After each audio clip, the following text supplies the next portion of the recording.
Welcome,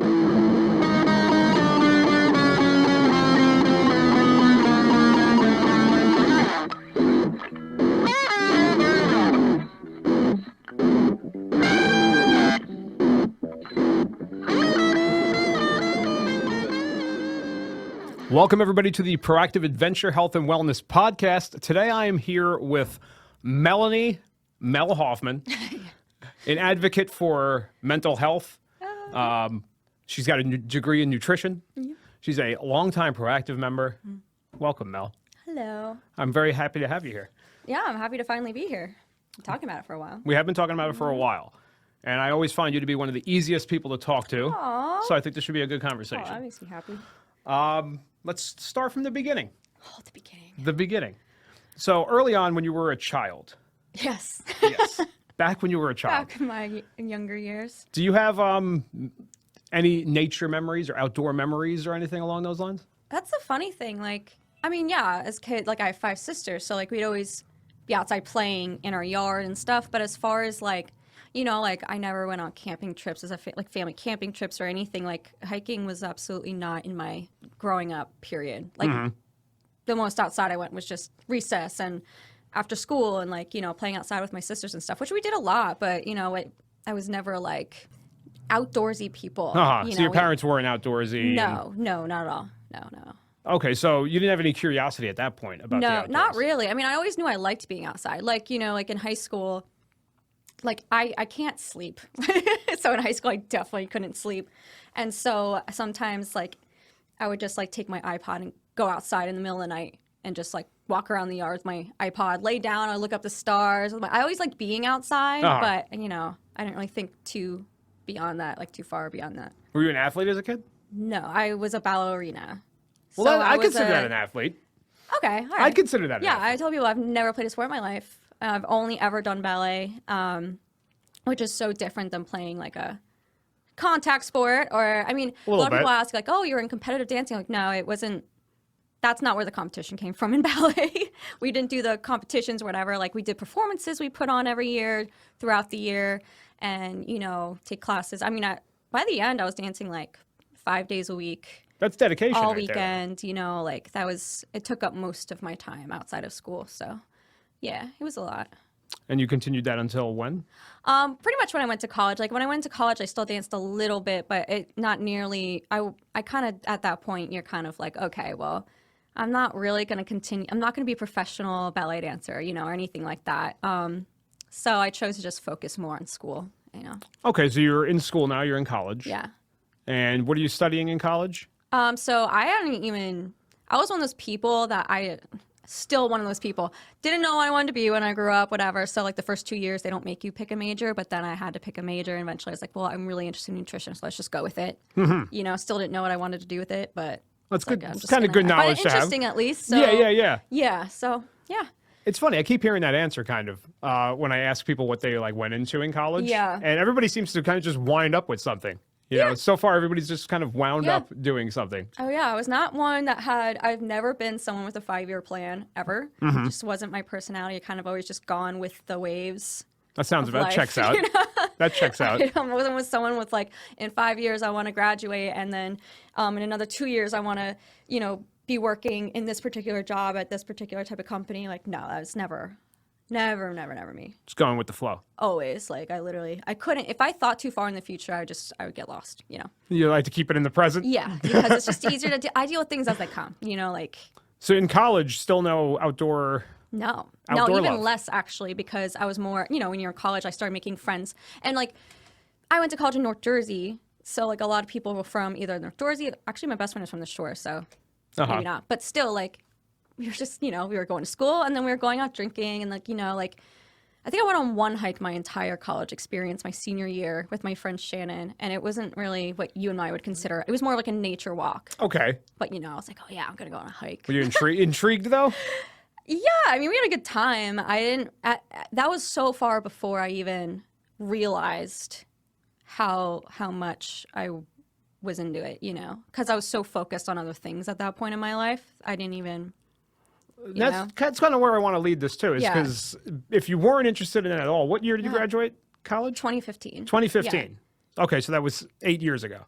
Yeah. Where does it happen where you decide to start getting into that, or what leads into that? Oh, I know. I will never forget the year. So I was 23. So this is 2016, I think. Actually, maybe going into 2017, I think, actually. I had never been a traveler my whole, like, like me and my family, like we didn't really go on vacations necessarily. A couple of times we went to places as a family, like, like the family shore house or whatever. But we never went on vacation. We never went on trips. We didn't travel, I mean, there's a lot of us. It was hard to. So, I could only imagine. Yeah. Yep. So, I had definitely never gone on. I think the furthest I had gone was Florida to Disney World. Like that was the furthest I had gone. I was not a traveler, so I never really thought about traveling that much. I just never really in my, what do you call it? Your line of sight. So then 2017, my younger sister, Caitlin, she got an internship in Ireland at a seal rescue because she had at that point, like decided to switch gears and she wanted to, she knew she wanted to be a vet. So she began the process of looking into vet school and everything. And she got this internship at the seal rescue in Ireland for a few months. So, and it's an interesting gig. Yeah, she was gone for Christmas and New Year's. So we thought, me and my sisters were like, what a perfect time to go see her is for New Year's. Or, we left the morning after Christmas and then headed to Ireland. And I was like, at first I wasn't going to go because she had planned on going to Germany to see our friend Lara, who she met through an exchange program in high school. So she was already a family friend. She was going to go to Germany to see her. So I'm like, oh, I'll just come to Ireland before that and then go with you to Germany. But then I decided, no, I'm going to go with my sisters. Anyway, when I got back from that trip, I was like, I love seeing places I've never seen before because I'd never really experienced that before. So I was like kind of hooked on that aspect. And then we went to Germany, then we went to Amsterdam. Like I got addicted to the feeling of trip there. Yeah, I got addicted to the feeling of seeing new things I've never seen before, meeting new people. Like it just opened my world up completely. So when I got home and like didn't have anything planned like to go anywhere for a long time that I knew. Yeah. I was just like, what can I do that's going to really almost get the same kind of feeling? Okay. And so that's when I started looking up like waterfalls that is in driving distance or something I've never, like, something I thought would be really cool to see, go to, experience. And then that led into hikes to get to these waterfalls. And then I'm like, wait, I kind of love this. I love being in the woods, like by myself, like just like experiencing what's around me. You get to see other people. At the time, obviously I was going to like very like popular places like the Little Water Gap, stuff like you look up on Google, Yeah, absolutely. And then go through that list. Yeah. And then I, just like, it's hard to explain. I guess just the feeling of doing something I've never done before, accomplishing something really. I really, really liked. I like going on these solo trips by myself. So you were hiking to these solo places. at that point. Oh yeah. Like I had again, I didn't grow up in a outdoorsy family. I didn't have any friends that were really outdoorsy at all. So yeah, I was always going by myself. So then I got into hikes that were a little longer and then I'd go do that by myself. And then it became I just got so interested in finding places I could drive to, anywhere that I've never been before and I could drive to. Like, I loved that feeling. I'm like, I have a car and I can go wherever I want. Makes you feel free. On my day off. Yeah, like, I did. And I think that's what it was. I just felt free and I felt like the adventure is what I really got hooked on, just like, and then the challenges of the hikes, right? So the more hikes I did, the harder they got because they got longer or they got, a little more difficult. I think like the one time I got lost was Northern Green and I was by myself. This was early on when you were hiking? Oh yeah. Like I didn't even know about all trails, I don't even know, I guess it existed in 2017, 2018. I believe so. I didn't know about it. So I would just Google these places and I found this website called like NewJerseyHiking.com and I would literally just print out the trail directions, like turn right on the blue trail, like word for word, just I remember typed those days. out directions. No GPS, nothing. So yeah, Northern Green, if anyone been there a lot, that the trail markers, there's like a million different kinds in Northern Green. Oh yeah. Oh my God, there's so many trails in Northern Green. So like I turned on one that I thought was the right one, but it was slightly different than the trail marker I was supposed to. But it looked like it, right? So then, yeah. Eventually I found my way, but I think I always tell people, I'm like, yeah, I got lost in Northern Green Forest of all places. Nothing to be ashamed about. So I have a question for you about that. Two questions, actually. First, as a woman, Yes. Did anybody try to dissuade you from solo hiking? Oh yeah, my mom. Are you kidding? My mom? Yeah. Oh my God, I was living with my mom at the time, and every time I would go, she would not like obviously she'd be like, I don't like you doing this by yourself. But I was still going to places that were very populated. So Yeah. I would tell her like I'm not in the middle of the woods. And then I started doing the ones where I was in the middle of the woods by myself.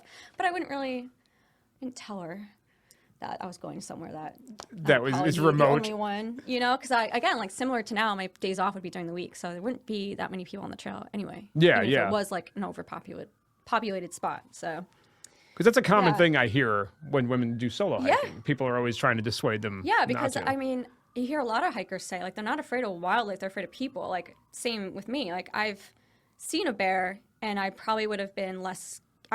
If I saw someone just walking towards me at a sunset hike when it was getting dark, I probably would have a panic attack. But I saw a bear when it was a sunset hike and it was close to dark, and I was just like, I'm just gonna chill here and wait for it to walk away. Is that the Mount Tammany bear, right? Yes, it was the Mount Tammany bear. I know that one. Yeah, another solo hike that veered off into a stressful situation. So these hikes were all like 2017, 2018? Yeah, I started summer of 2017. And then, yeah, I just stuck with it. I kept going to new places in New Jersey, and then I started wanting to go to places in New York, like pretty quickly after, like once I started hiking, I'm like, no, I need to get to New York, you know, because that's where better hiking is. It was always about doing something more and challenging myself more than I have. I think that is also something I really gained from hiking. Do you remember the first time you went on a hike that you felt like you were really kind of going outside of your comfort zone? Oh. Early on, at least? By my first solo hiking? Yeah, before you joined the group. Oh. Let's see. No, I was pretty okay with solo hiking because it's all I knew. Uh-huh.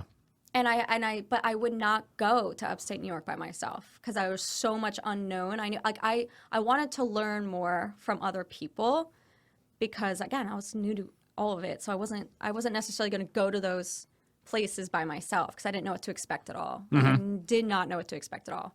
So I kind of avoided that. But yeah, I don't know. I think the first place I really went in New York was like Storm King, you know. You felt comfortable there, though? Yeah, like not in the Catskills, but Harriman, you know. Yeah. Or the Hudson, yeah. I was comfortable with those places, but as far as going to the Catskills or Adirondacks, I was you like, still I had can't go not there by done that. myself. Like, I don't even know what to expect. Those are like real mountains. Like, I'm used to these little. There's still non-real mountains. They're There's still, mountains. Don't be a mountainist. I'm a mountain snob. Everyone who knows me knows I'm a mountain snob. I always want a bigger mountain than the last one I did. Yeah, that's true. Yeah. Yeah. Tell me a little bit about, because you have spoken before that hiking helped you get over anxiety. Oh, yeah. So I'd like you just to talk a little bit Yeah. about kind of when you realized, or you know, where the anxiety maybe came from, and then when you realized it Yeah. was helping you by getting outdoors. So yeah, like my whole life, I kind of like from day one of breathing, I kind of struggled with mental health, but you don't know that as a kid that that's what it is, right? So my anxieties, I was just labeled a shy, quiet kid for the most part.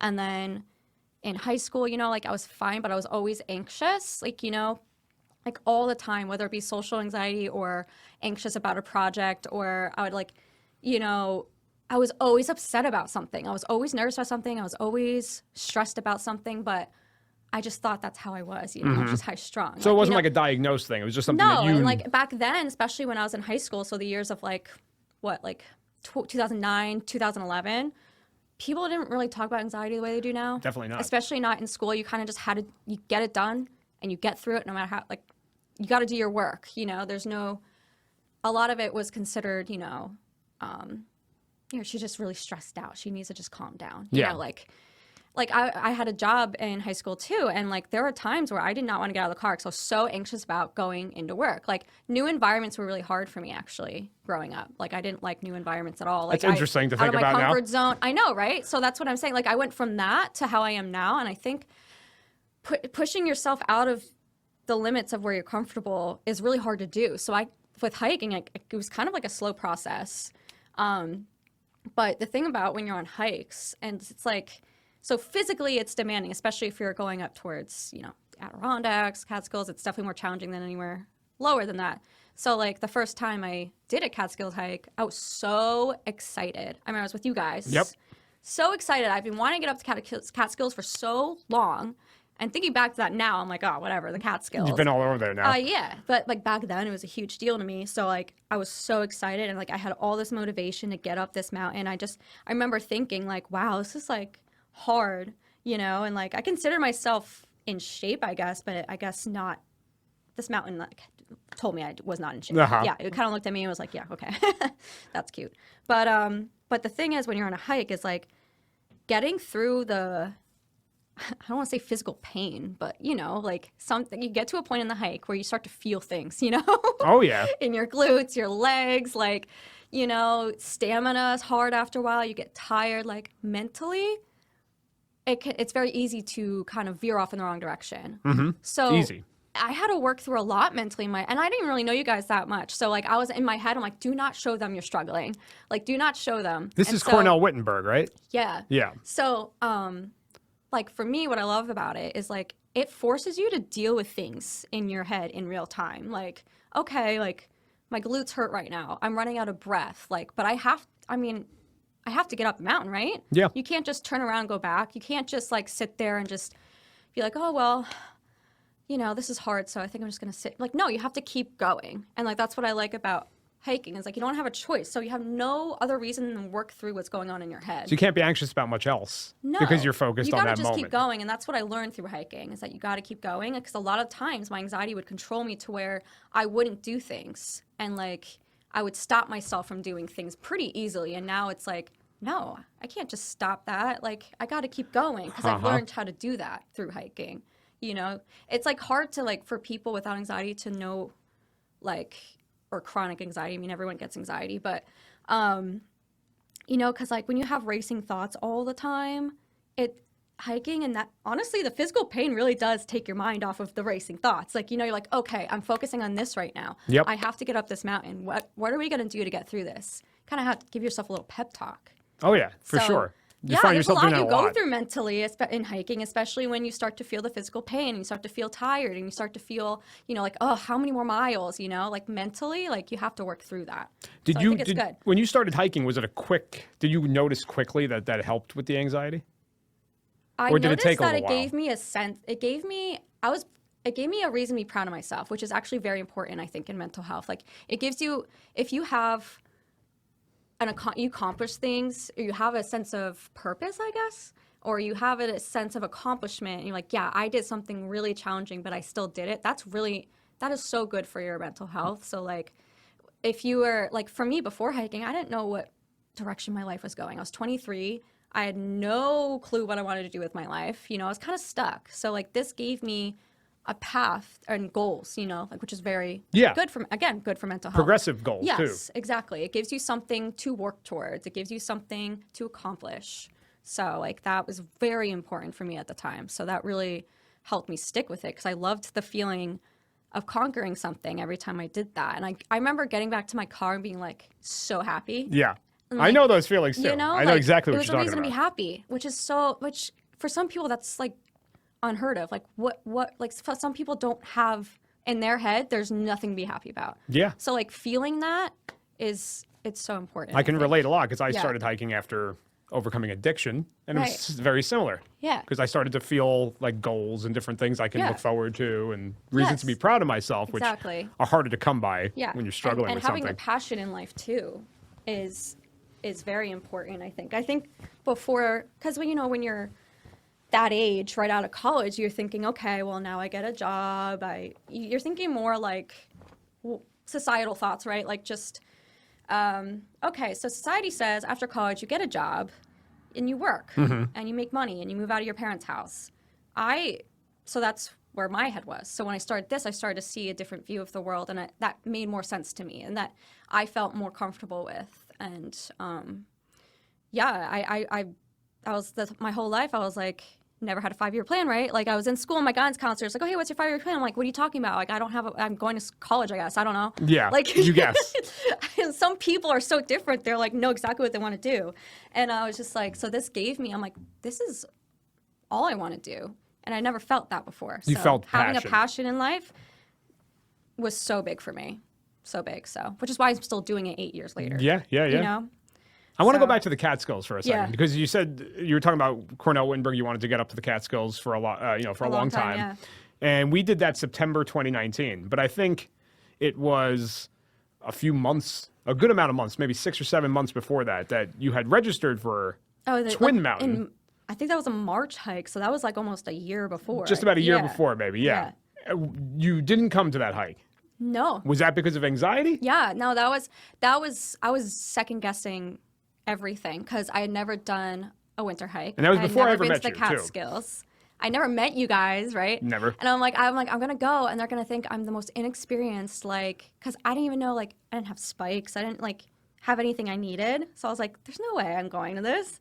Like, I don't know these people. They're gonna think I'm just like, what do you mean you don't have spikes? You know, like I kind of overthought it and convinced myself out of it. That was back when it was still very kind of easy to talk myself out of something. Yeah. I think it's funny you say that to me now because I know. there's been times where you've gone on recent trips where you've told me that you didn't think the other people might take you seriously for one reason or the other. Yeah. And then you've defied all your own expectations Yeah, every I time feel you've like I'm done one always of these gonna trips. have those thoughts at first, you know. Uh-huh. Little bit of nerves for sure. And my anxiety, it's like all about what could happen. You know, what is everything bad that could happen? That's exactly what pops into my head. Uh-huh. That's what I'll think about. I'll be like, okay, I gotta be prepared for this, gotta be prepared for that. You know, like, what if this happens? What if that, like, the what ifs are crazy, right? So, like, yeah, I always still get a little bit of it, but it's a lot easier to overcome than it was before. Yeah. It's funny that the activity you do is like hiking and adventuring I know. when the what ifs in those Yeah. dynamics are just so Like, much if no much one- more if- than regular life that you Yeah. some may say. If no one's ever met me and they just looked at like my Instagram and I told them like I actually have severe anxiety when it comes to almost everything, they'd be like, but you do this, that. I'm like, yeah, because that helps me get through it. Mm-hmm. Like that helps me challenge myself to be able to do even more next time. You know, Yep. like I'm constantly trying to challenge myself. I mean, mostly it has to do with hiking, right? Because I've never been a career girl, right? So like everyone's like, oh, why don't you get a new job? I'm like, that's not my goal. My goal in life is to like do more better mountains. I don't know. Some people think that's backwards, which is fair, but you know, whatever. I don't think that's so. just who I am. I don't know. It's not going to change. No, I don't think so. I don't think there's anything wrong with that. Yeah. All right, so you're solo hiking for a while, Yes. trying to fill that wanderlust that Yeah. you want to satisfy. What made you join Proactive? Well, I knew there was still a lot I had to learn because I never saw myself as just being content with just hiking locally in New Jersey. No, I wanted to go to like actual mountains, and like I just felt like there's a lot, just like even like clothing wise or like gear wise, there's just so much I didn't know. And like you can back then, like you Googled it, you didn't really get much. Nowadays, I think you would. Yeah. But I didn't really know much. I wanted to learn how to backpack. I wanted to learn how to do snow hikes. I wanted to learn how to do these big mountains. Like it was nothing. So I was like, I got to meet people who know more than I do. And also, I know I feel more comfortable going to these big mountains if I wasn't alone. So it's a chance to meet people, an excuse to go to hikes I'd never been to. Also, like you got to meet, like you guys were running hikes I had never been to. I never even knew were there. Because again, all trails was foreign to me. And like, so it was really cool because I got to see, you know, and you also got to see how hiking affected other personalities and stuff like that. The only thing I was nervous about was like, okay, well, it's like a whole group of people I've never met before. Little social I've never really done anxiety. anything like that before. Now I do all the time, but like before that, but I'm like, you know what? It's gonna be fine. I'm sure they're all very nice. The other thought, of course, was like, obviously, let's hope they don't murder me. You know, like. But I Yes. figured if it was a decent group, there'd be less of a chance. So. You were watching us Yeah. on Instagram, though, Yeah, right? well, I saw you guys on Instagram, and like that's where I found you when you were doing Twin. That's the one I didn't go on in the Catskills, and I was like, oh my god, I want to go so bad. I want to learn how to do that, but then I chickened out. Yeah. So then I waited till the summer, and then July 2019. yeah, that was a day I had off from work, and that since it's summer, you can start a hike at 4 o'clock or whatever. So it was at 4 o'clock. I'm like, oh, that's perfect. I don't even have to get up early. This is great. So yeah, I was like, you know what? One of those things you just gotta jump in the deep end and hope you float to the top. I remember you registering for that hike. Yeah. We were already out on a hike, pre-social hike, at Ramapo Yeah. Tour, and we saw you register, and I was like, oh, another person's joining. I remember you showing up, and you were very enthusiastic right off the bat. Yeah. And I just kind of felt like you were a perfect fit for the group as soon as you walked up. Yeah. Well, I recognized you from Instagram. I'm like, oh, that's the proactive guy. The proactive guy. Yeah, literally. I was like, oh, I'm in the right place. That's the proactive guy. I like that. I like Yeah. that I'm at least noticeable enough. You were, yeah, because you were kind of like the face of it. Uh-huh. You know, so I was like, okay, I'm in the right parking lot. We had a good group that day, too. We did. It wasn't that big. It wasn't too small. I still got to meet all of you and meet people I never knew. I don't remember saying much. You know, I was probably definitely quiet. I could understand that. You know, like, because you guys already known each other. Like Yeah. you, Aaron, you know. So you guys were talking. I was just kind of listening. And then I heard you guys talking about going up to the Adirondacks in September. And I was just like, I need to find a way to get on that trip. That's my new goal. I need to find a way to get on that trip. The first trip to the Adirondacks. Yeah, it's a memorable one for sure. At that time, we were planning our first trip up to the Adirondacks as a group. Yeah. And we had a few people that were interested. Right. And that was in September of 2019. Right.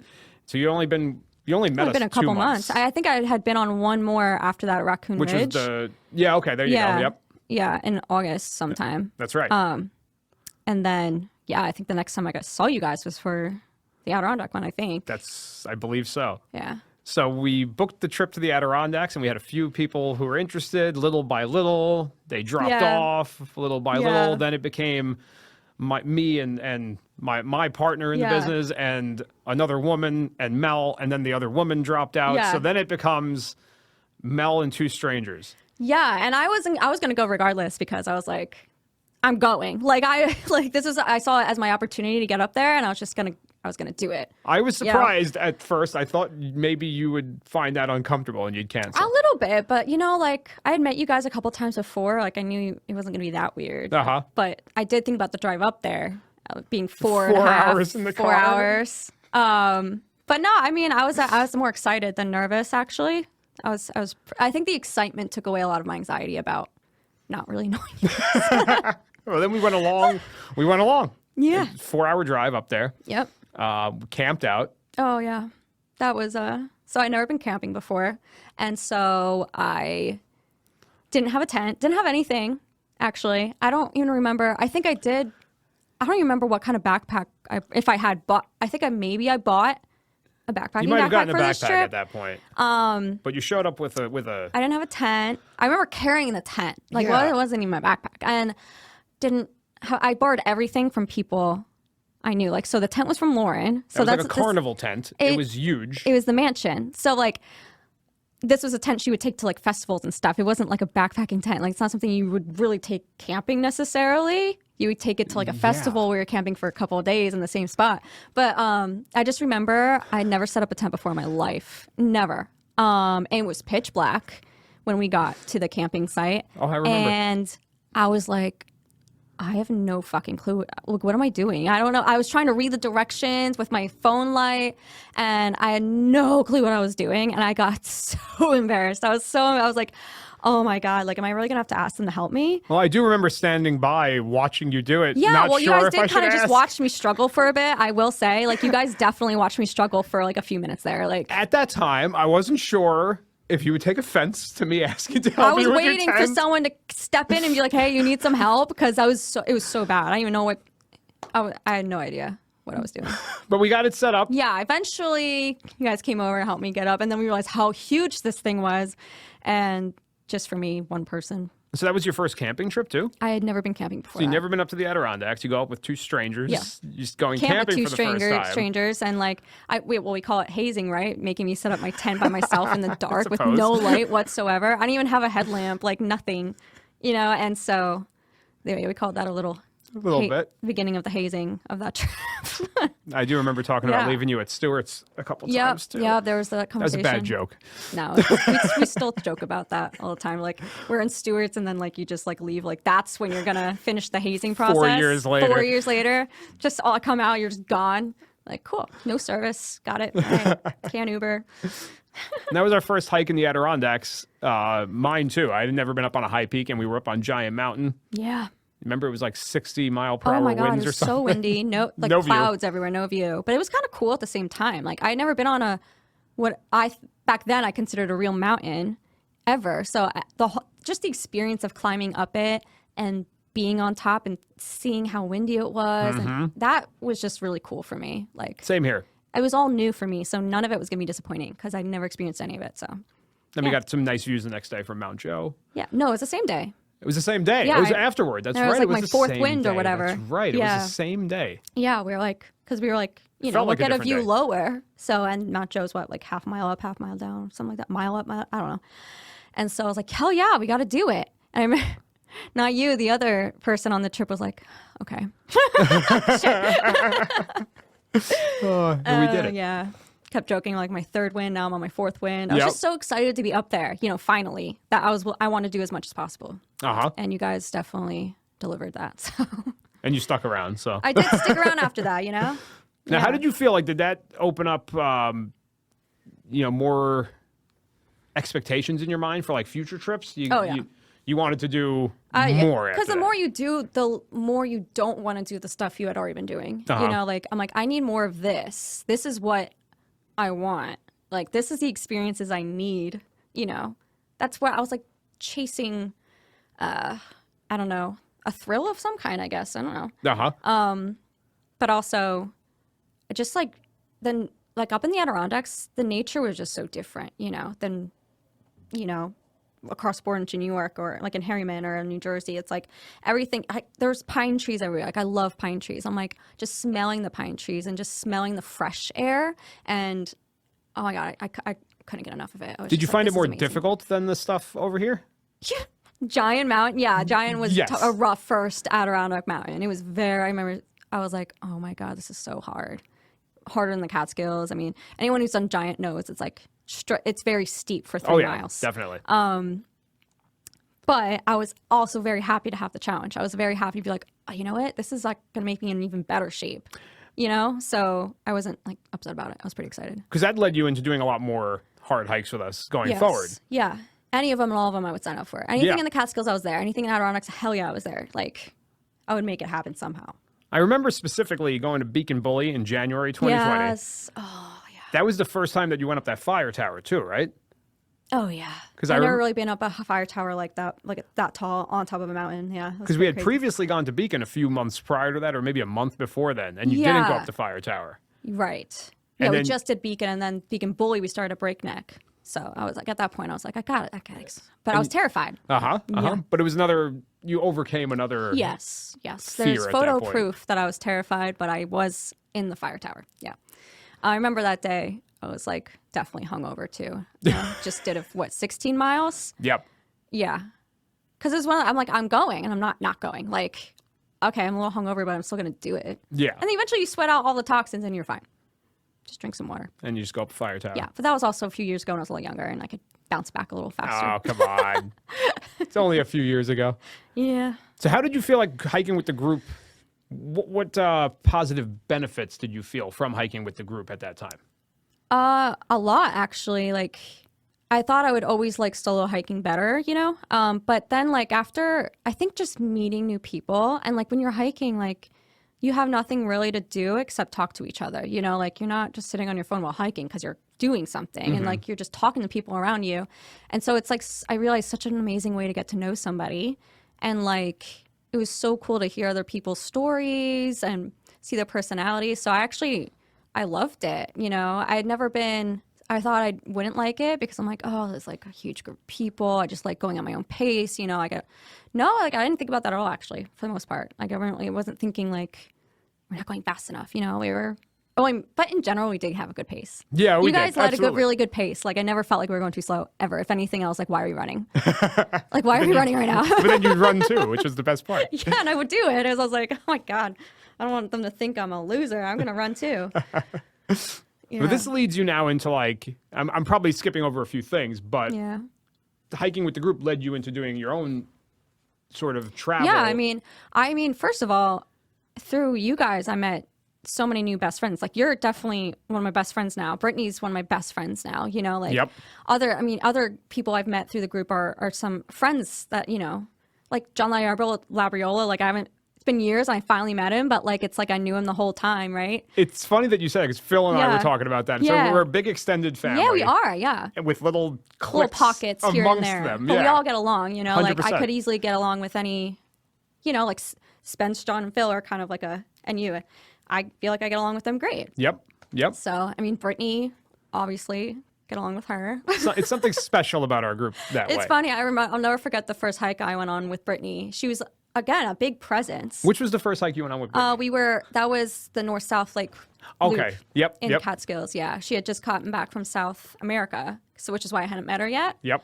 And I mean, I was intimidated by her. She knew everyone. She had this big personality. She was talking. Then we realized we both went to Central. That's right. That's and right. Small like, world. Yeah, the same high school for a bit. And yeah, I remember being a little intimidated for a while after that. But then like we just meshed so well over time. Oh, yeah. You know? Yeah. Co-pilots, right? Oh, yeah. We're co-pilots. Yep.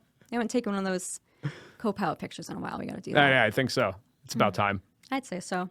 But anyway, So when I feel like I digress from your question. it kind of was all leading into the same place Okay. anyway. So like you're hiking with our group, Right.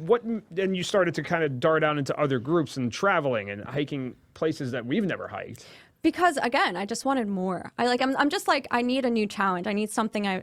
My goal has always been to like go out west and do bigger mountains and truly have like a mountain experience, like just backcountry experience. Mm-hmm. So I'm like, okay, well, I can't do that.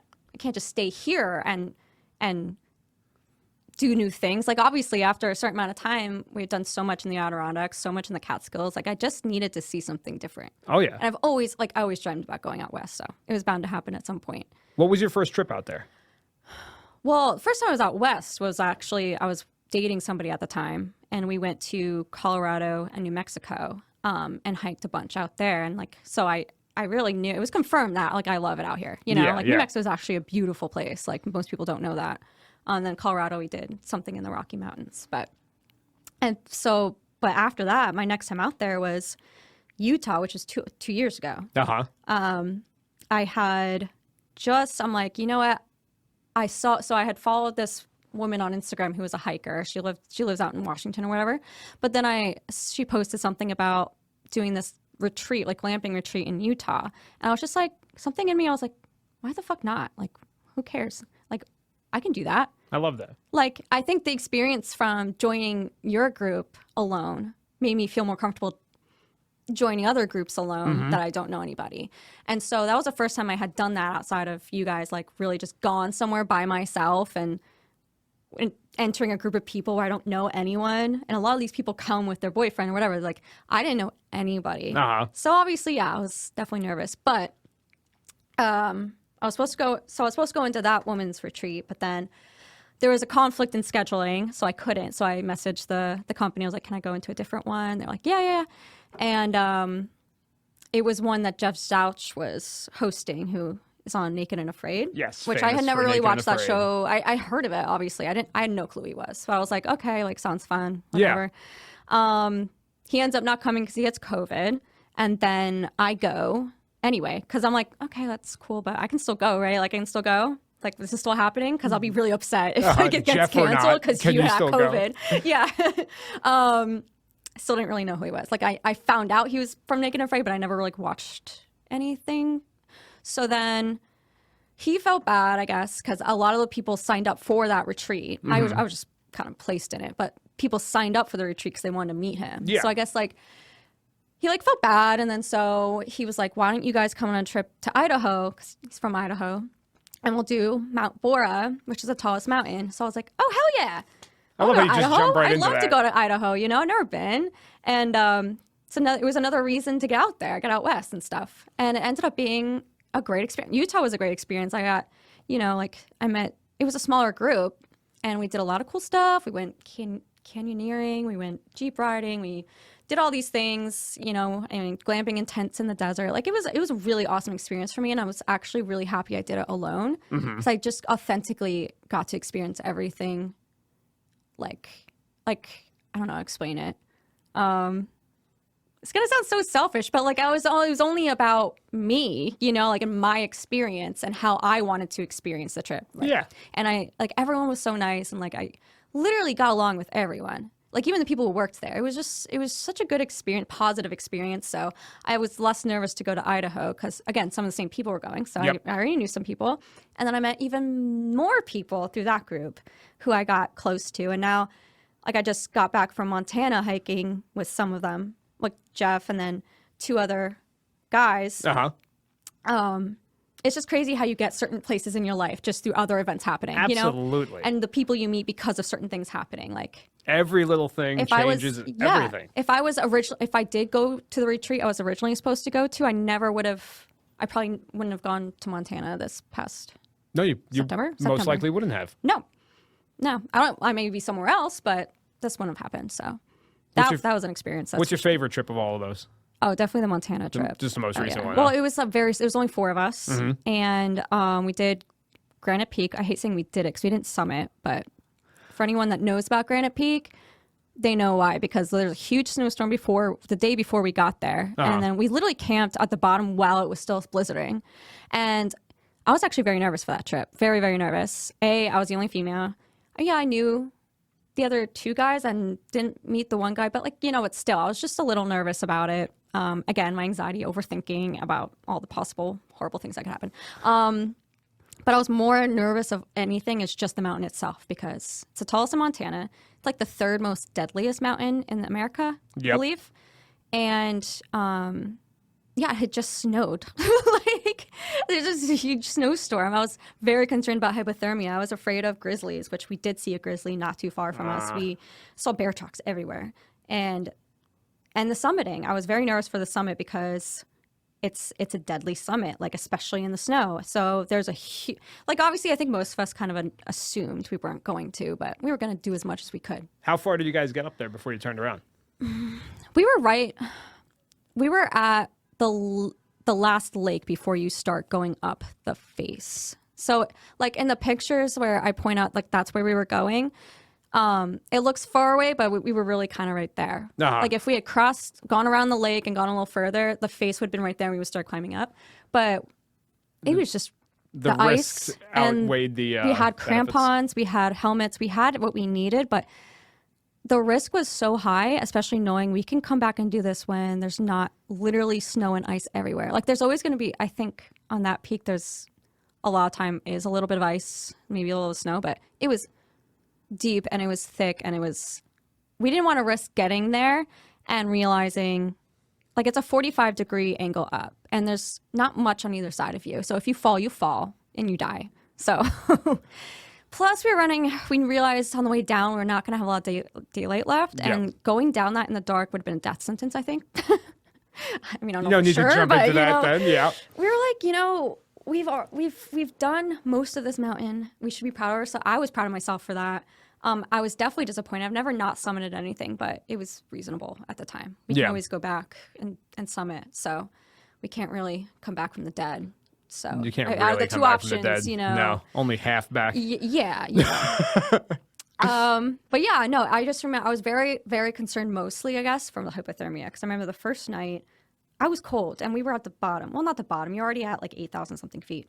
But I was cold, and that wasn't even supposed to be the coldest night. The next night was supposed to be the coldest night, and we're going to be up 2,000 more feet. Yeah. 10,000 feet. And that day was probably the hardest hiking day I've ever had. It's fresh snow, breaking trail all the time, which we know in the snow sucks, and it slows you down. Heavy packs, because the temperature originally normally in that like time of year is like 40 to 50 degrees. So I didn't think I was going to need so many layers, and then realized, no, it's going to be cold. We're going to need to bring all these layers. So our bags were heavy. Oh, yeah. There's no way to really avoid that because we were going to be on the mountain for 3 nights. So we needed a bunch of stuff. So it was a very, very, it took us like 7 hours to do 7 miles, and it was cold. If we stopped for more than 5 minutes, like I would start to, I was cold, and I was wearing a lot of layers. It was just very cold. Yeah. So then we set up camp, and then that's when we decided we're all gonna share a tent, a 4-person tent. Well, I think technically it was a 3-person tent. I don't Probably remember. better that way. Well, we figured with all the bears around we could see, and considering how cold it was going to be, it was just the smartest decision. I'm like, yeah, I have to share a tent with like 3 dudes, but I'll get over it. It's fine. Do what you got to do ended for up being adventure. fine. I mean, like, whatever. Just somewhere to sleep. And we ended up just boiling water, put them in our like water bottles and put them in our sleeping bags. That helped. But I did have a rough night, and I couldn't even imagine not at that point. I'm like, if we hadn't shared a tent and we had been on our own, Would have been frozen. yeah, it was bad. I think at the lowest, got, you know, when the coldest it is, like, what, 3, 4 a.m., it was, like, in the single digits. So, yeah, it was an experience. That's for It sure. sounds like it. But I wouldn't have changed it. I would not change a thing. Like, that's what I mean. Like, any experience I get out there, backcountry, not backcountry, out west, in any sense, like, I'm happy with, because I just love it out there. I just love it. Every time I've been out there, I've just enjoyed it. I've never had a bad experience. What kind of advice would you give to somebody like yourself who may have anxiety, might be uncomfortable in the beginning, deciding to travel with a group? That's so, it's hard because a lot of people deal with anxiety differently. I think for me, it was more of a matter of telling myself, okay, kind of just do it. Don't think about it in the moment. You may think about it after you sign up, but it's kind of like just for 1 second, you need 1 second of not thinking about it and just pressing the register button. So take the plunge is basically it. Basically take the plunge, which is so much hard, like easier said than done. Trust me, I know. But that's how I would do. That's how I make the decisions. Like, I literally had the most anxiety before Montana ever because of, well, I was afraid of this mountain. It was the most intense mountain I would have ever done. And like I did Bora the year before, which is like 12,000 something feet. That was hard, but this was, no, I mean, the whole, I think round trip is like 20 miles, you know, in the snow at 10,000, 12,000 feet elevation. Like it was intense, but it was awesome at the same time. Yep. You know, you learn a lot about yourself, got really close to everyone because we didn't have any service for days. And it was a cool experience. So I wouldn't change it. So yeah, when it comes to like kind of just going for things and doing things that make you uncomfortable, I still have a hard time with it, but I need that 2 seconds to just say, don't think about it. Just do it, sign up for it, and deal with the anxiety later. I like that. I like that. Because if I don't do that, then I'm just never gonna get out of my comfort zone. The next thing I wanted to talk to you about was something I talked to Phil about on his podcast, The Devil's Path. Yes. The Devil's Path, for everybody that knows, is 24 miles and 9,000 feet, and you go way down and way up a bunch of times in the Catskills. all the way up, all the way down, all the way up, all the way down. Yeah. Is that your longest hike? Yeah, still my longest hike to date. In a day, yeah, for a day. Day hike, yeah, Yeah. longest day hike. I just wanted to talk about that experience a bit because I wanted Was it an to. experience? When did you decide you wanted to do that? I mean, as soon as you guys started talking about it, like you had already done it. I had already done it once with Kevin in the snow. Yeah, and I'm like, I want to do it. You know, that's awesome. Like, hell yeah. I mean, I still always trying to push myself further and further. I'm like, if I got to do this, if I want to really push myself to my limits. So. And you were confident that you could do it at that point, right? I was nervous. I mean, I think my longest hike at that point would have been like, what, 16 miles, something like that. So yeah, I was like, I don't even know if it's possible, but they seem pretty confident. So, and Brittany was going, so I was like, this will be okay. The Brittany She's rub. good for morale. Oh yeah, definitely. She is. So I remember we got there, we camped out the night before. Yes. And then we started out, it was a fall day. Yeah, it was like 5 a.m. or something. We started out nice and early, 5 a.m. It was drizzly at that point, a little damp. But like, I remember getting up to the first view at Indian Head, yep. The sun started to come out a little bit.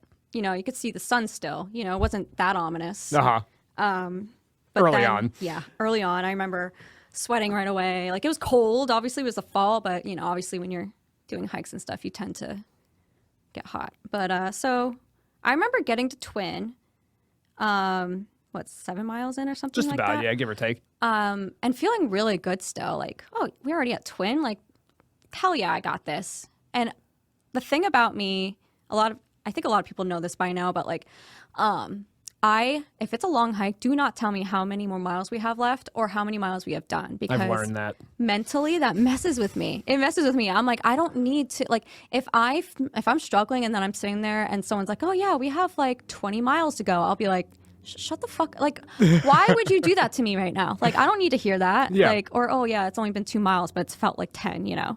I just mentally, I need to internally just tell myself to keep going. And it's hard to tell myself to keep going when it looks like we have forever, when someone just says, yeah, we have forever to go. I'm When like, you're doing math.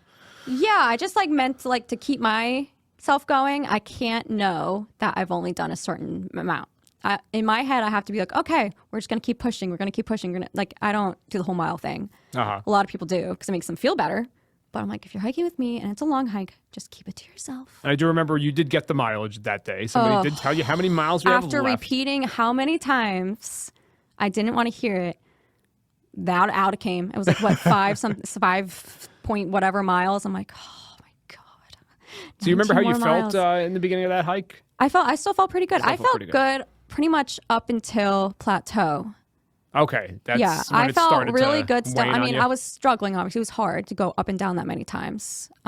Every time you go up, it gets harder because every time you come down, then you have to go up. And for people who don't know, like, you're not just going down and up a hill. Like, you're going down like 800 feet and then having to go up 1,000 feet. Like, Yep. it's It's a big over and climb. over again. It's not easy. I think the whole elevation gain is what, over 9,000 something feet It's about 9,000 feet. in one day without a lot of breaks. And just taking, I've been wanting to say this too. We throw the elevations out a lot. Yeah. But to get an idea, the Freedom Tower, I think, is about 1,400 feet. And if you that's a stand good at the bottom of it comparison. and look up there and just Yeah.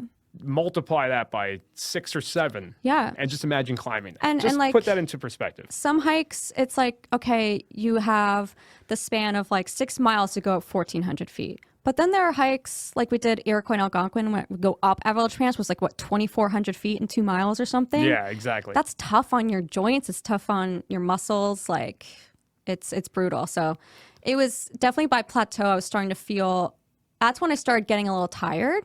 And then It was cold at that point, it was too. getting colder and the weather was getting worse. And then it was starting to rain. Yep. So we get down plateau, like past Orchid Point, Yep. down to my car. Devil's Tombstone. And we made the biggest mistake we made all day. Yes. Yeah. We took a break in my car With the heat on. with the heat on. And we were dry. But this break lasted, what, an hour? Give or It take. was It was a long it was break. such a rookie mistake. I don't know what we were thinking. We got comfortable. Yeah. And then so when we started again, our morale was at the bottom. It was raining. It was hailing. Mm-hmm. We were tired because we had just sat in a car for an hour wanting to go to sleep, Yeah, oh yeah. getting even more tired. And then we have to go up Westkill, and Westkill killed me.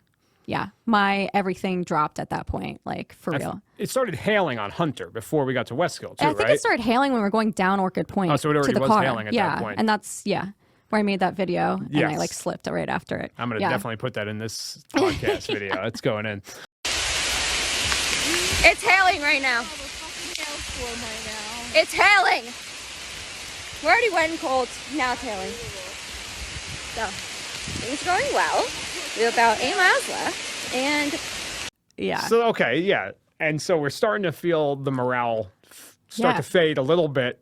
Going And then up it's Hunter, getting going up Westkill. darker. I know the sunset's coming. I remember, well, me and sunsets, like, when I'm on a sunset hike, for me, it's a race to get there before the sun sets, right? Uh-huh. I'm all about it. You know, I just need the sunset. So I was struggling, and I knew I probably wasn't going to get to Westkill is where the sunset Buck view Ridge was. Lookout. Yeah, and I was just really upset about that. And then freaking Daniel, oh my God, I get up there, and he's like, oh yeah, you guys missed the sunset. It was beautiful. I'm like, cool. With your morale I was already. already upset about that. My Yes. knee was starting to hurt at that point, which was my big downfall. My knee started acting up. It's the same knee every time. Sometimes it acts up, sometimes it doesn't. I don't really know exactly what triggered. I think it was all the down and up and down, because when I go down, that's most pressure on it. And we had done it so many times at that point. So it was hurting a lot at that point. So I was just trying to keep going. And then, so we get past Westkill, now it's just dark. It's just dark. We're in the dark. And when you're hiking in the dark, it feels like you're never getting out of there sometimes. For me, like when we did Dick's Mountain, and that felt like I might as well be sleeping in the woods tonight. Like, I don't think I'm actually good. This is my life now. Like, I just live in the woods now. This is where I live now, because Resigned to it. mentally it can get to you in the dark. I don't love dark hiking because of that, because you can't see that far ahead of you. It just feels like you're in this pit of darkness and you're never going to get out. Yep. Sounds very dark, but whatever. That's the feeling, though. It's when you're accurate. exhausted, I was in pain. I was like, I'm never getting out of here. But again, another good mental exercise. You have to keep going. You have to get through that thought, and you have to get yourself back up, and you have to keep going. You're not just going to stay there. You got to keep going. Hope not. You got to finish. You don't have a choice. So we're coming down Westkill. We're like Yeah. 20 something miles into the hike already. yeah, we're almost done. I mean, we're not almost done. We have like 5 miles left or something. about- 4. St. Anne's Peak. Oh, motherfucker. I know. I think anyone who's done Devil's Path has said the same thing about, So pretty much right when you think you're almost done, Yeah. there's another big climb that you have to get over. Yep. St. And Anne's like Peak. we knew about it because we'd been warned. We had been warned, and so I've been waiting, I had done it waiting for before. it. I'm like, oh, maybe we already didn't notice. And then, there it came. I think that goes back to what you're saying about it being in the dark. You lose a sense of perspective. You so do. you don't even know how high you're climbing. You just feel your feet going back up. And we're you're all like, delirious why? at that point. Oh, yeah. We're working on fumes. I doubt we ate enough, honestly. Probably not. I never do. So yeah, and that's when, oh man, my knee was just on fire. I remember I was starting to get emotional, and then Daniel comes over because he didn't have a flashlight. I'm like, oh, let me look at my bag and get you a flashlight. And then he makes some joke about me complaining about my knee. He compared me to someone we all know that tend to put the dramatics up a little bit. And of course, I'm tired. I'm in pain. I took it hard. I remember. I forget exactly what I said to him. I think I told him it's not funny or whatever. Like, I know you think it's funny, but it's not funny. And I just packed my bag up and kept walking. I was like, fuck your flashlight. Like, So we left he was Daniel just- without a flashlight. my reaction was probably not what he expected at all. It was just a bad joke to make at a bad time. Like, God, I love Daniel. Like, if Daniel, you're listening, I'm sorry. I say sorry all the time for that. I was like, I got in a fight with Daniel. And then you guys, I remember getting down to you guys and I just started crying because I was in pain. I was upset with just having a blowout with Daniel. And then, you're just like, Daniel, go ahead. Yes, Still didn't have a flashlight. Like, go follow the other guy. Yes, I sent Daniel into the dark. Yeah, and without then a you got a flashlight. tree branch for me to walk on, and As a cane. that helped me. Yeah, I had a little breakdown. I really did, and some of it was the pain, but a lot of it was just mental and emotional. It's hard to get through a day like that. It really is. It really tests you. mentally. Absolutely. It And that's really kind of where I does. wanted to lead the next question to. Yeah. Is because then we finally get done. And I want to know, how did it feel for you to know you had accomplished a huge achievement like that? It was mixed emotions. I was happy we were done, obviously. Uh-huh. I wanted to be proud of myself, but for some reason I wasn't. I think I was disappointed in how I handled the second half of it with Westkill and mentally how I handled it. I was a little disappointed in myself for that, but I mean, I did feel accomplished though. Yeah, I was pretty happy with myself, but that's why I want to do it again. You wanna but do it again, in the yeah. reverse, so it's not the same thing. I want to do it again. You'll yeah. have your chance. Yeah. Just be better about it, be more prepared, be smarter about it. Yeah. Now, do you eventually now look at Devil's Path differently when you're looking back on it? Because I feel like when you do something like that, it kind of raises your expectations of yourself. Yeah. I mean, me and Brittany talk about it all the time. We were in the best shapes of our lives after that day. We did a 15-mile hike, the next weekend, it was nothing. But, unless you're doing that every weekend, it's not really gonna stick. I'm not doing 15 miles every weekend, right? Or 20 miles or whatever. But I loved being in that good of shape. I really did. I felt on top of the world, really. But looking back at Devil's Path now, I still see it as something it's like a hurdle to overcome, a challenge for sure. I don't look at it oh, no problem. No, I still look at it damn, whenever I do that again, it's gonna be a long day. But I want to, so I'm ready. Oh, yeah. Mm-hmm. You'll have your opportunity. Yeah. So as I mentioned before, you have a degree in nutrition. Yes, I do. Is there any piece of advice you would give to hikers or outdoor enthusiasts? I mean, definitely. I mean, coming from a nutrition standpoint, I think for hikers, especially on longer hikes, I know me, I always forget to eat during a hike. I just don't really, if I'm not hungry, I'm not going to eat. But it's so important to keep yourself fed. I mean, you get your energy from carbohydrates, but then you also need protein for the muscles. You're using your glutes and your legs, the strongest muscles in your body. You're replacing what you're losing, basically. And then on top of that, just the repair to your muscles you're going to need the protein helps with. So it's helpful as you go. Yeah, definitely. And so you definitely need a mix of a few things. Like I always pack a Cliff Bar where there's carbohydrates in there, and then a protein bar for like mid hike. And then it's always good to also have something like dried fruit or whatever, because it's like a simple carbohydrate, so it breaks down faster in the body, and that's what gives you energy faster. It doesn't last as long, but it gives you what you need faster. And when you're hiking, you need it at that moment. Yeah, and then you can also do like energy chews. I know we've used the Gatorade chews before, or any kind of energy chews, but I don't know, as a nutritionist, they always better to get it from food than an artificial source, obviously, like energy chews and energy drinks. But I do both. And I forget to eat. So like that, obviously I get tired. Like you notice, like if you don't eat anything during a hike, especially any carbohydrates, you can tell in your body, like you get tired a lot faster, and once you get tired physically, then it's all mental after that. And then with that goes like, so it's just like, it's always smart. Just always pack, like, some people make those homemade, like Vanessa, she made those homemade energy balls or That's whatever. That's right. She did. Yeah. Yeah. Like those are great because you could put like if you put make your own, like I made my own protein bars before, and like you can put carbohydrates in there too, so it's all in one thing. Like I think there's oatmeal in hers or something, that's a carbohydrate, and then I forget what else you put in there, but they were very good and they were easy to eat and they had everything you needed, and because you need a combination of things to keep yourself energized and to help with recovery too. So is there something you would avoid eating on a hike? Candy's no good. No, you don't want anything like, that's why I say dried fruit, because it's more of a natural source of sugar. Candy, like that's just, first of all, I've had candy on a hike before. It hurts my stomach.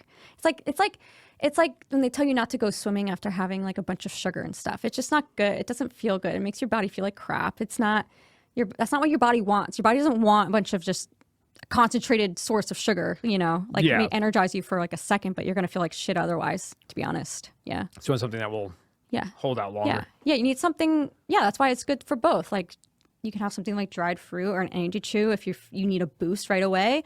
But you should also be eating something more complex, like a Cliff Bar, something with oatmeal in it that's going to last longer through the day. You exercise frequently? Yeah, about 4 times a week. At the gym? At the gym, yeah. Okay. Do you have some tips for people that might be hesitant to start a workout regimen?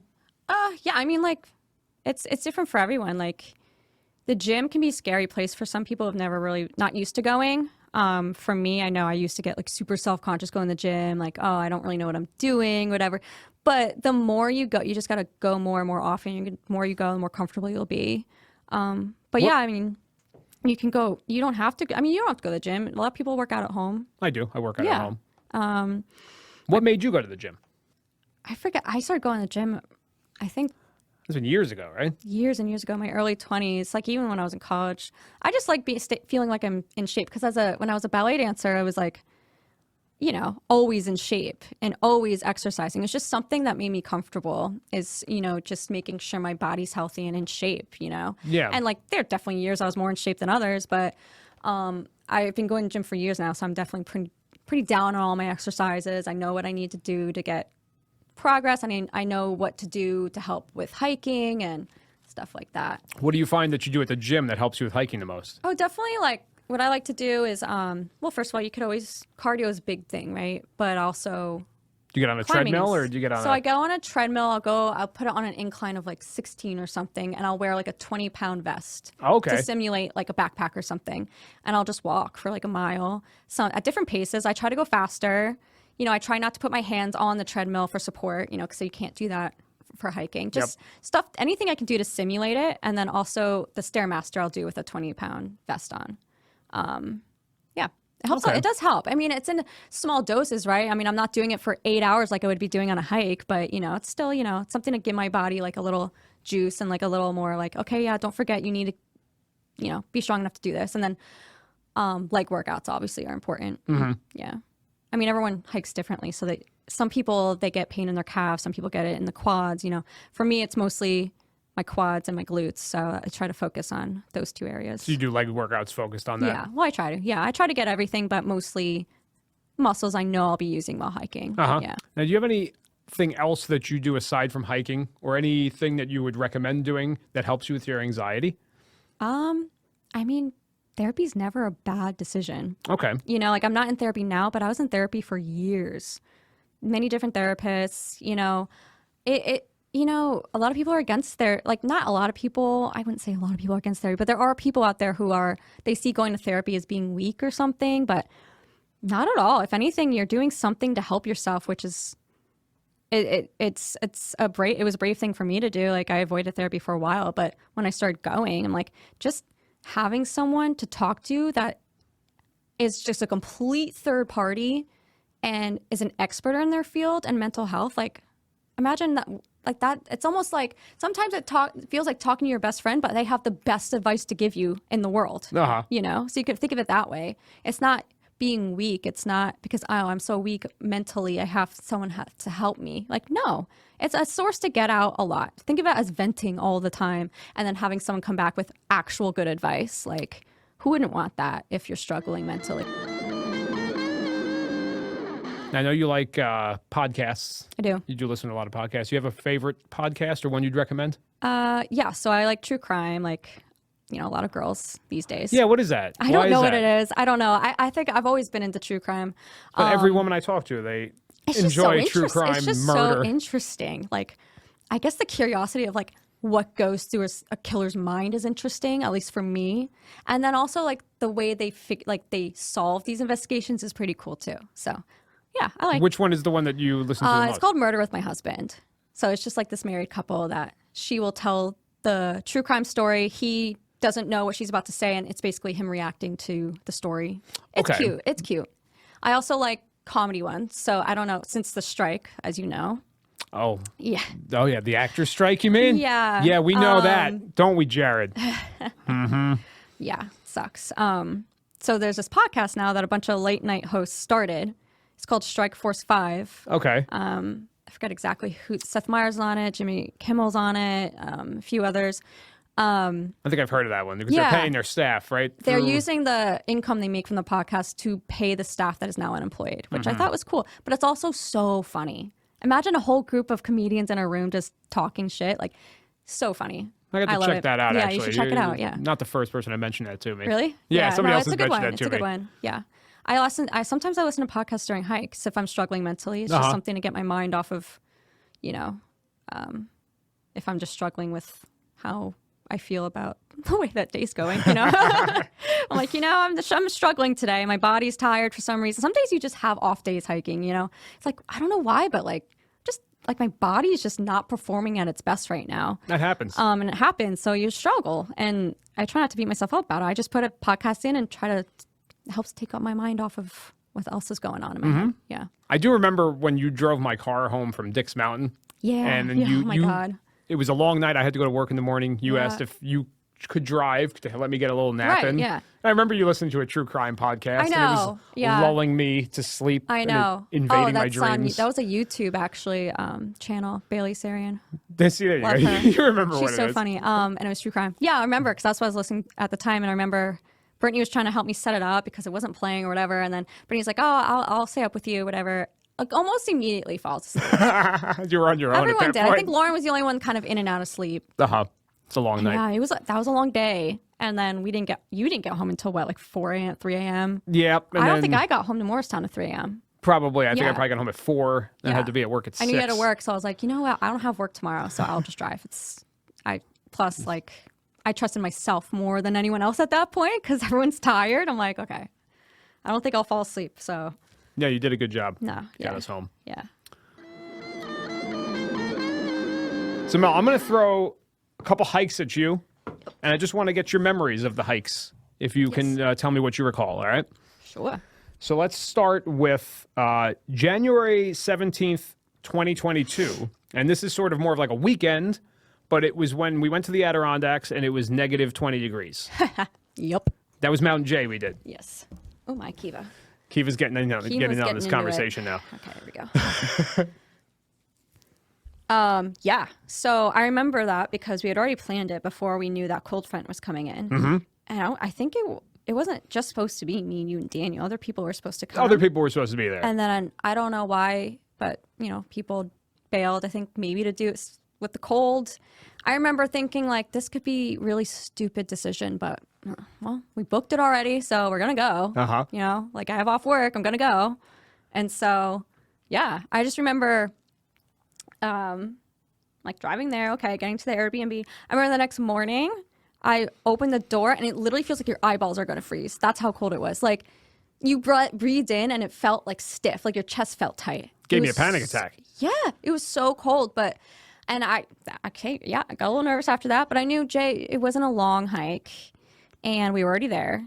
And honestly, it was gorgeous. Beautiful. Oh my God, everything was snow covered and then frozen. So everything had snow on it.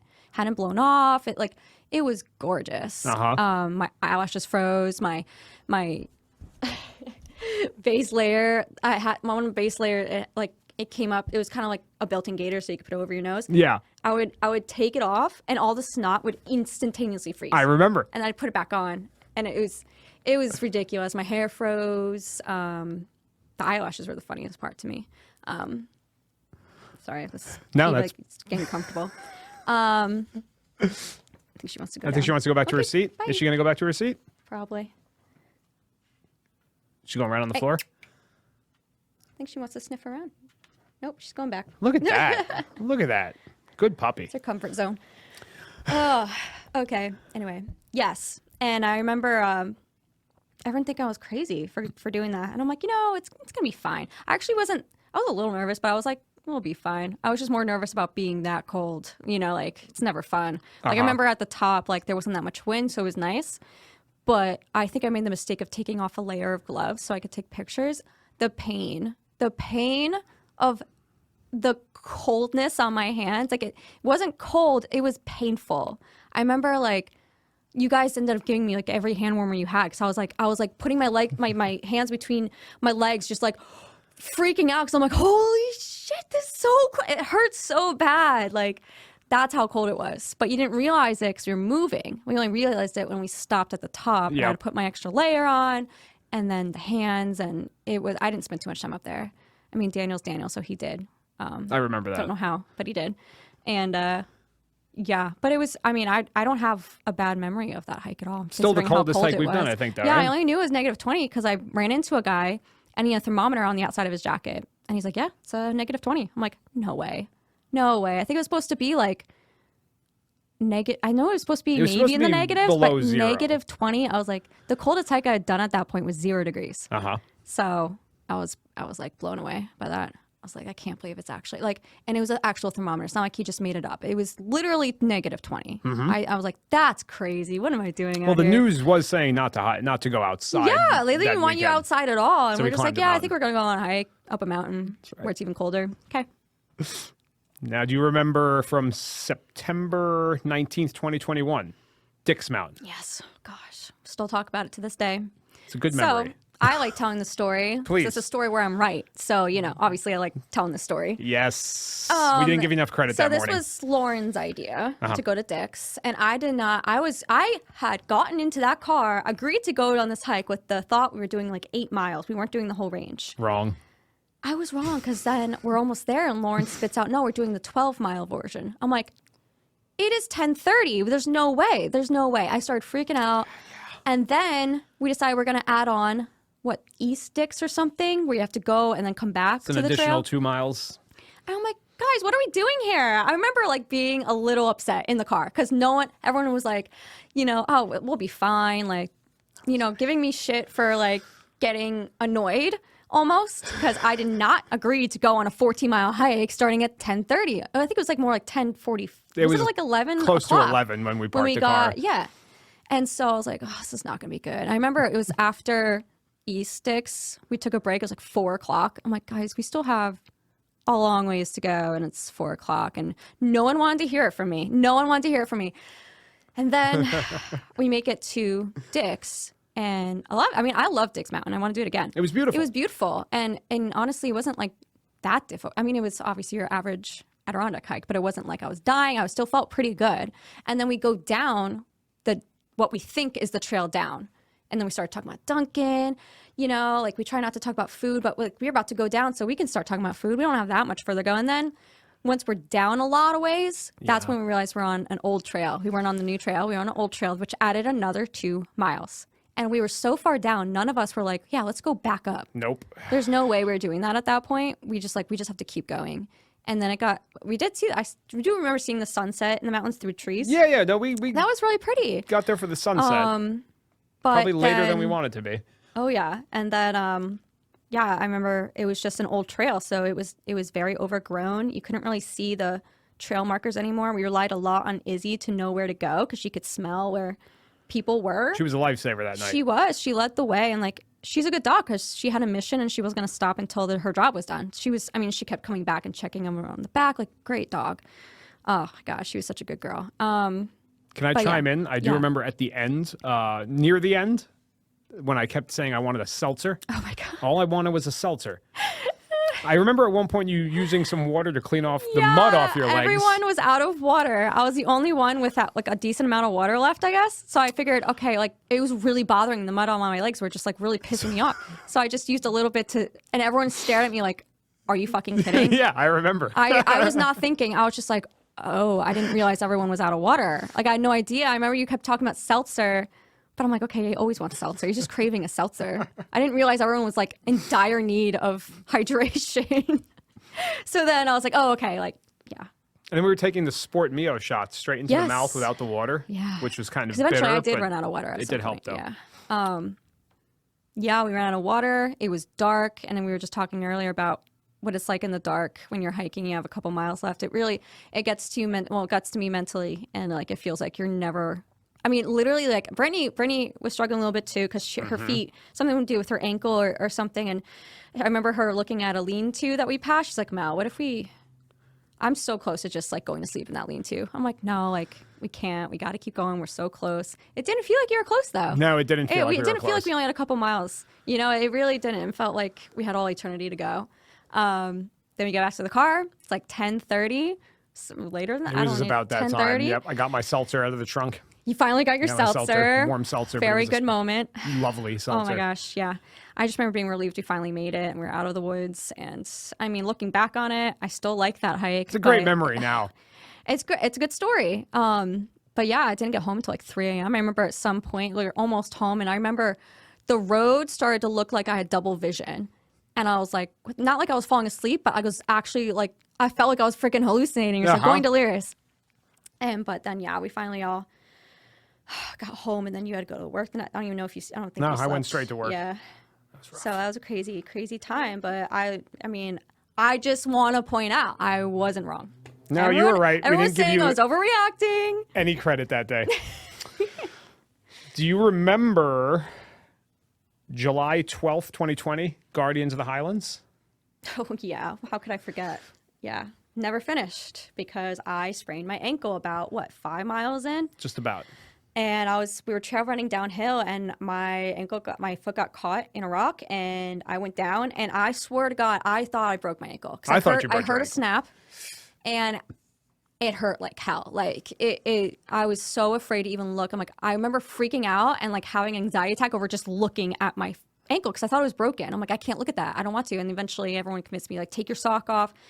That's right. You had It wasn't everybody broken. there with all the first aid kits. Everyone was. Spence took a wrap out of his bag, and then someone else had ice somehow. I forget how they had. I don't remember how it all came together, but I mean, everyone helped me out that day. But the problem was, we were 5 miles in, and I had to get back to the car, and a very severely sprained ankle. Like, I remember showing you pictures of it. Oh, A yeah. few days later, I thought, okay, maybe it is broken. I went to the doctor because it was so swollen, black and blue.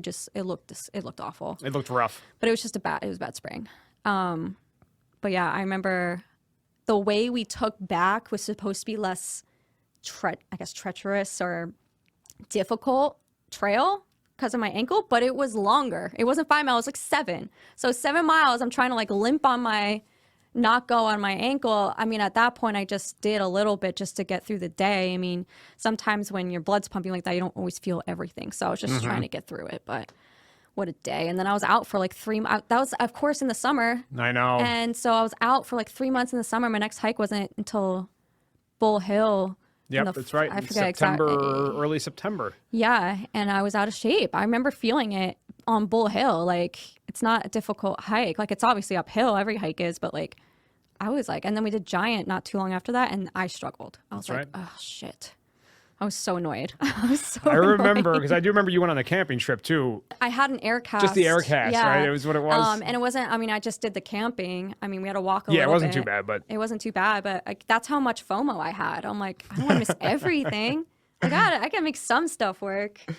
But yeah, it felt like forever until I trusted to be on it again on a hike. May 25th, 2020, Gothics.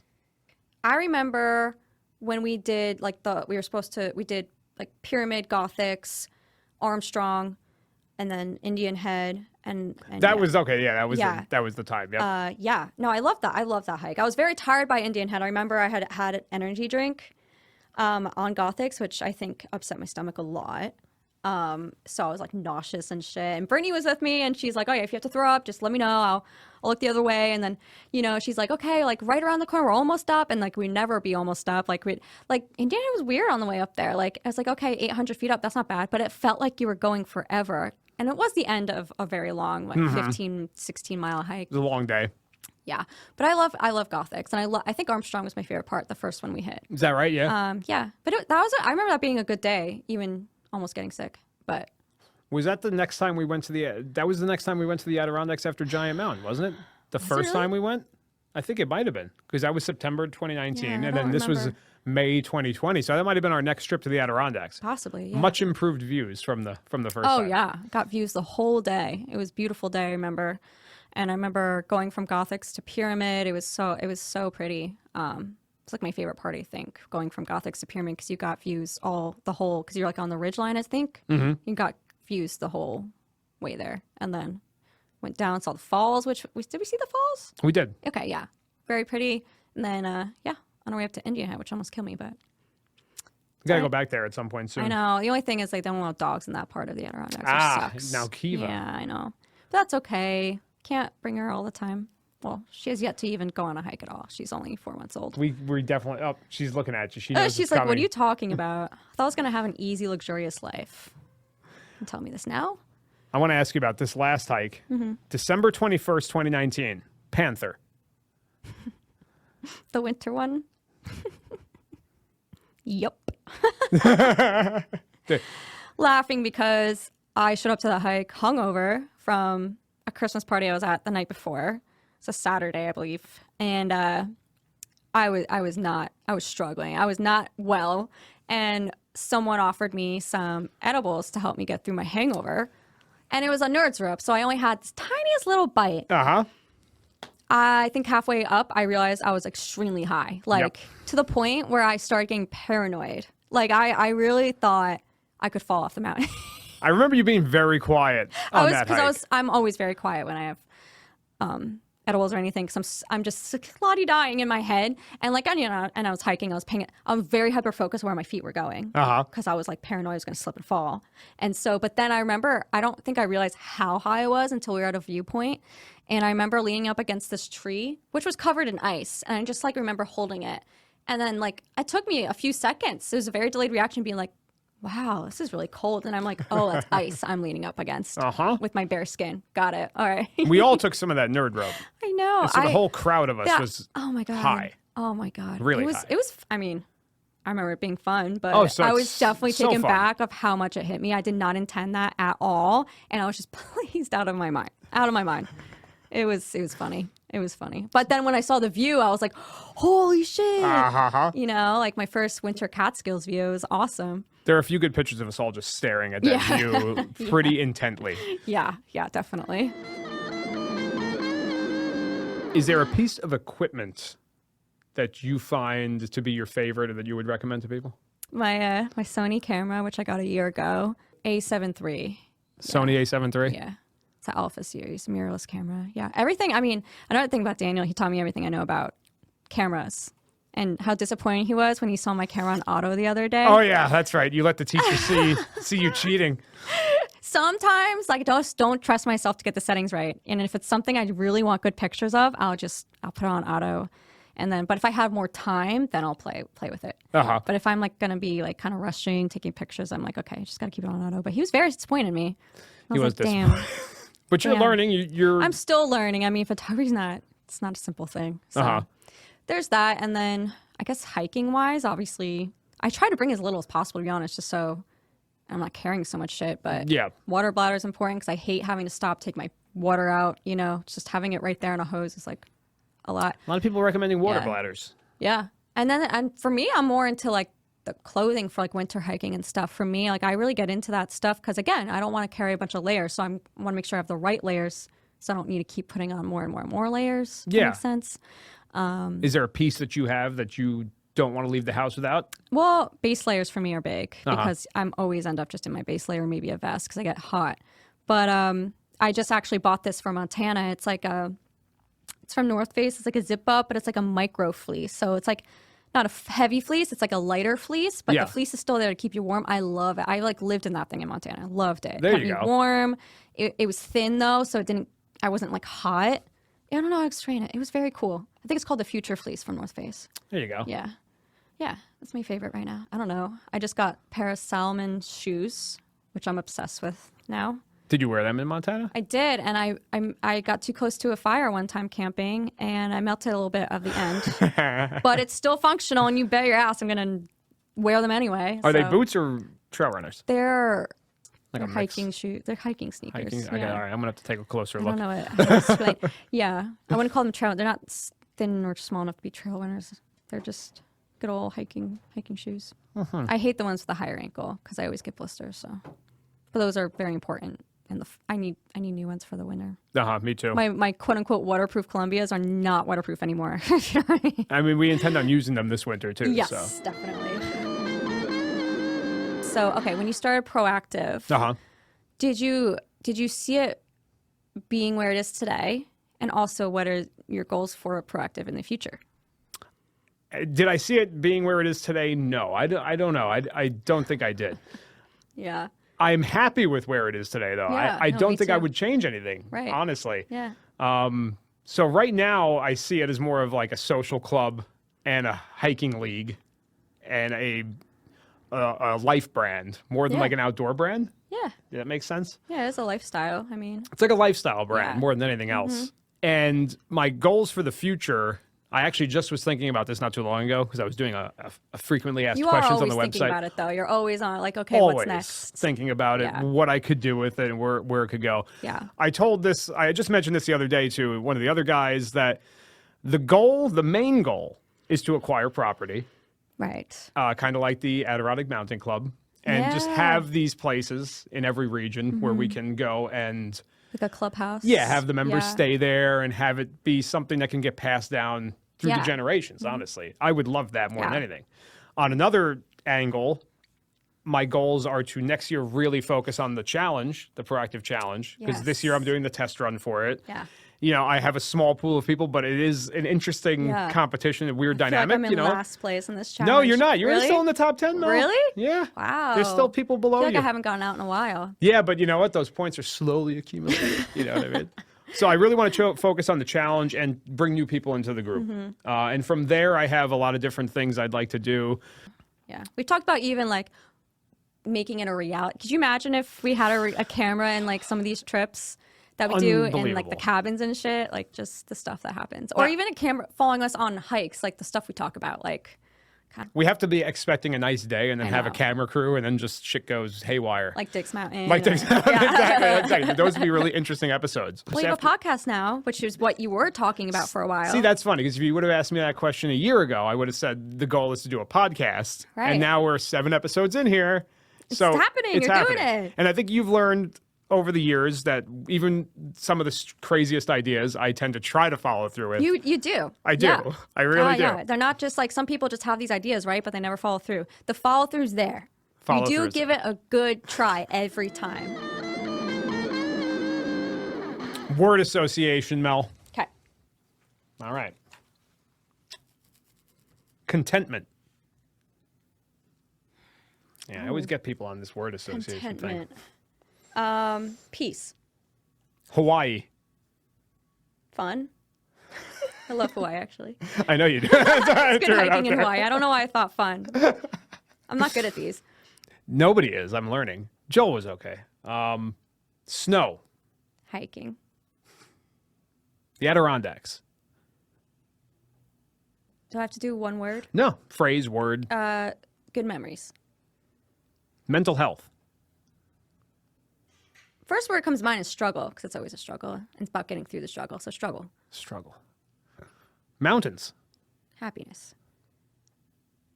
Idaho. Climbing. Photography. Difficult. Wanderlust. Overused. I've always thought that. We've had that discussion before. Montana. Oh, crazy. Exercise. Routine. It's my routine. Travel. Necessary. Anxiety. Yeah. It's just a part of it's just like my little sidekick. So I don't even know a word for it. Little sidekick. It's just always with me. Devil's path. Conquer. I have to conquer it. I feel Again. like better. Again, but better. To Yeah. actually kill it I this didn't see time. that as a conquer. I saw it as not a fail either, but like I could do better. Yeah. You'll be back. I will. Food. Complicated. Complicated. Yeah. Something we didn't really talk about. Breakneck. Nostalgic, because it was my first time doing a hike where I had to actually scramble, like rock scrambling. That's what you did. I was actually terrified, but now I do breakneck. Like this is fine. Was the first time you did it when you did breakneck triple? Had to have been. No, wait, no. First time I did breakneck was Beacon Bully. Beacon Bully. That's right. Because that was a Yes. couple weeks And before, then we did the and then we triple, did yes. the triple a Yeah, couple yeah, weeks yeah. later. That's right. And hiking. My life. Yeah, everything. My identity. There we go. Identity. Identity. Yeah. I like that. Well, we're about to close this up, Mel. Is there anything that you want to say about anything?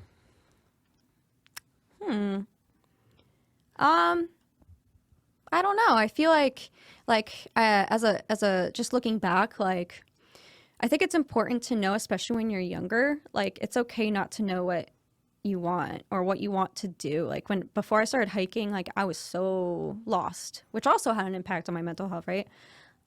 Things will come the way they're meant to come, and like I'm still figuring out my path in life, but it doesn't intimidate me as much as it used to. I truly believe that things will come to you when they're supposed to. And if you just got to keep your head up and you got to try to keep a positive, open mind towards things. Because I think the more closed your mind is, the more miserable you're going to be if things don't fit into the small box inside your head. So, I like that. yeah, I guess that's it.